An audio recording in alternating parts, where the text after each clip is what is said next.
Are you having trouble with the language settings on the TikTok Lite app? If the app is displaying the wrong language, you can't change. You can't change. Sorry, you can change the language, or your language preference isn't being saved. In this video, I will show you how to fix language on TikTok Lite app. The first thing you have to do is to go to TikTok Lite, as you see, and you click.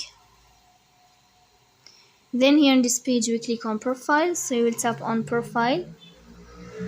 Then here we'll move to three dots. You'll find this page and we click on settings and privacy.